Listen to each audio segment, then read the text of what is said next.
జాతీయవాద జర్నలిజానికి అసలైన వేదిక నేషనలిస్ట్ హబ్ ని సబ్స్క్రైబ్ చేసుకోండి. నోటిఫికేషన్స్ కోసం బెల్ ఐకాన్ పై క్లిక్ చేయండి. సో ఒకవైపు ఇజ్రాయెల్ విషయంలో ఈ డెవలప్మెంట్స్ ఉంటే, అండ్ ఇంకొక వైపు ఇజ్రాయెల్ కి మొదటి నుంచి కూడా ఈ మధ్య కాలంలో అయితే న్యూక్లియర్ వెపన్స్ తయారు చేస్తుంది అనే ఒక అంశాన్ని బట్టి కూడా ఇజ్రాయెల్ కి మొదటి నుంచి కూడా ఒక భయం ఇరాన్ విషయంలో వెంటాడుతూ వచ్చింది. సో ఇప్పుడు ఇరాన్లో ఒక పాజిటివ్ పరిణామం చోటు చేసుకుంది. ఇబ్రాహిం రైజీ మరణం తర్వాత, హెలికాప్టర్ ప్రమాదంలో ఆయన చనిపోయిన తర్వాత పెట్టిన ఎలక్షన్స్ లో ఇప్పుడు ఇరాన్ రిఫార్మిస్ట్ గా పేరున్నటువంటి పెజెష్కియాన్ ఇప్పుడు ఎలక్ట్ అయ్యాడు. ఇరాన్ ప్రెసిడెంట్ గా ఆయన ఎలక్ట్ అయ్యారు. యాక్చువల్లీ ఈయన వెస్ట్ విషయంలో కొంత పాజిటివ్ గా ఉంటాడు అని చెప్తూ ఉన్నారు. అంటే కన్జర్వేటివ్ కాకుండా కొంత ఓపెన్ గా ఉండే వ్యక్తి, రిఫార్మ్స్ వైపు అడుగులు వేసే వ్యక్తి అని ఆయన పేరుంది అని అంటున్నారు. నిజానికి ఇబ్రాహిం రైజీ మరణం తర్వాత ఇట్లాంటి ఒక ఎలక్షన్స్ లో ఈయన విజయం సాధించడాన్ని మీరు ఎట్లా చూస్తారు? అండ్ ఇది కొంత శుభ పరిణామంగానే మనం భావించాల్సి ఉంటుందా, లేకపోతే ఆ ఫ్రిక్షన్, ఆ ఘర్షణ వాతావరణం మిడిల్ ఈస్ట్ లో లేదా వెస్ట్ ఏషియాలో ఏదైతే నెలకొని ఉందో దానికి కొంత ఇది ఉపశమనంగా మనం భావించాల్సి ఉంటుందా? అంటే మనకు ఇరాన్లో నిజంగా వాళ్ళకి డెమోక్రసీ ఉందా అంటే పెద్ద ప్రశ్ననే. అఫ్కోర్స్, ఎందుకంటే ఎవరు ఎలక్షన్లు నిలబడాలో ఖమేనీని డిసైడ్ చేస్తే కానీ వాళ్ళు ఎలక్షన్లో కూడా నిలబడలేరు. అవును. కాబట్టి ఇతను ఎలక్షన్లు నిలబడడానికి ఎవరు పర్మిట్ చేశారు? అతను కనుక తిరస్కరించుంటే బహుశా ఎలక్షన్లో కూడా నిలబడి ఉండేవాడు కాదు.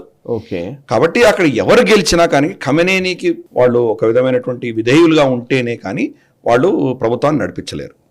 కాబట్టి సోకాల్డ్ అతను కొంత లిబరల్ అన్నా కానీ కూడా, సోకాల్డ్ అతను రిఫార్మిస్ట్ అన్నా కానీ కూడా ఆ పరిధిలోనే చేయగలడు. ఆ పరిధి దాటి చేయలేరు ఎవరు కూడా. నిర్ణయించేది సుప్రీం లీడర్ ఖమేనీని నిర్ణయిస్తారు. కాబట్టి అతను చెప్పిన అతని అడుగుజాడలో నడవక తప్పదు. అందుకని ఈ ఎన్నికని వ్యతిరేకిస్తున్నటువంటి వాళ్ళు అదే కోట్ చేస్తున్నారు. ఇతను ఒకవేళ చేద్దామనుకున్నా కానీ కూడా బహుశా అక్కడి నుంచి పర్మిషన్ రాకపోవచ్చు, దాంతో ఇతను చేసేటువంటి కెపాసిటీ చాలా తక్కువ ఉంటుంది అని కొంతమంది చెప్తున్నారు. కానీ ఇంకొంతమంది పాజిటివ్గా ఆలోచన చేసేవాళ్ళు ఏం చెప్తున్నారంటే, కనీసం అది నయం కదా, ఏదో కొద్దో గొప్ప ఇతను రిఫార్మ్స్ అయితే చేయగలడు కదా. ఇది కాకుండా ఫర్ సయీద్ జలీలి గెలిచి ఉండింటే కనుక ఇబ్రాహిం రైసీ లాగానే అతను కూడా కట్టర్పంథీ కాబట్టి అటువంటి పరిస్థితుల్లో మరి అలాగే నడిచేది కదా. దాని బదులు కొద్దిగా మార్పులు అయితే వస్తున్నాయి కదా, కాబట్టి స్వాగతిద్దాం అన్నటువంటి దృక్పథంతో కొంతమంది చూస్తున్నారు. ఇతను గతంలో ఇచ్చిన స్టేట్మెంట్స్ స్త్రీల హక్కుల గురించి మాట్లాడాడు. ఫర్ ఇన్స్టెన్స్ అక్కడ మనకు పైన హిజాబ్ వేసుకోవడంలో పెద్ద గొడవలై చాలా మంది అమ్మాయిల్ని చంపేసినటువంటిదంతా మనకు తెలుసు. కరెక్ట్. జైల్లో పెట్టి చాలా మందిని చంపారు, యాక్టివిస్ట్ చిత్రహింసలు పెట్టినటువంటి విషయాలు చూసాం మనం. బహుశా దాంట్లో ఏమైనా కొంత సడలింపు ఉంటుందేమో అని నేను భావిస్తున్నాను నేను. రెండవది, న్యూక్లియర్ అగ్రిమెంట్ ఏదైతే డొనాల్డ్ ట్రంప్ హయాంలో ఆయన విత్డ్రా చేశారో దాన్ని మళ్ళీ నేను చర్చలు ప్రారంభిస్తాను అని చెప్పడం జరిగింది. అంటే వెస్ట్ తోటి మళ్ళీ ఒక విధమైనటువంటి రిలేషన్షిప్ పెంచుకునే ప్రయత్నం నేను చేస్తాను అంటున్నాడు ఆయన.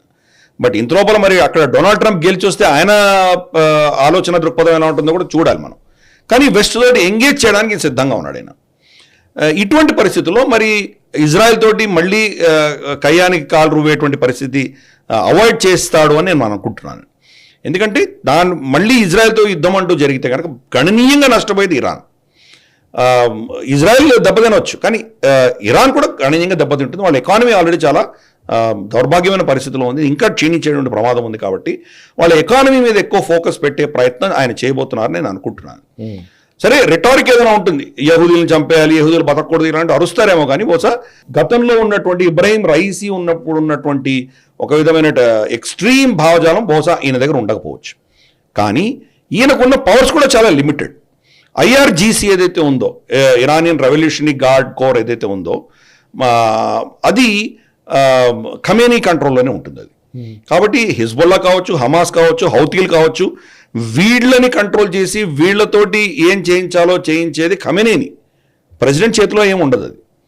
కాబట్టి నిజంగా ఇతని ఇంపాక్ట్ ఎంతవరకు ఉంటున్నది చాలా పెద్ద ప్రశ్ననే. ఏదో కొద్ది ఇంప్రూవ్మెంట్ మాత్రం తప్పకుండా ఉంటుంది అని మనకు తెలుసు. ఇంకొక విషయం, మనకు భారతదేశానికి సంబంధించి కీలకమైన ఇన్ఫర్మేషన్ ఏంటంటే, బహుశా ఈయన భారతదేశంతో ఎక్కువ మైత్రి పెంచుకునేటువంటి అవకాశాలు ఉన్నాయి. కొంత పాకిస్తాన్కి వ్యతిరేకమైనటువంటి ఆలోచనలు ఇతనికి ఉన్నాయి అని చెప్పి మనం వింటున్నాం. మనం అల్టిమేట్గా మనకు ఇంగ్లీష్లో సామెత ఉంది కదా, the proof of the pudding is in eating అంటాం. అది నిజంగా అతను సత్తాలోకి వచ్చిన తర్వాత ఎలా ప్రవర్తిస్తాడు, అతని మీద ఎటువంటి ఒత్తిళ్లు రాబోతున్నాయి, ఆ ఒత్తిళ్ల ఆధారంగా అతను మరి ఎలా ప్రవర్తిస్తాడో మనం వేచి చూడాలి.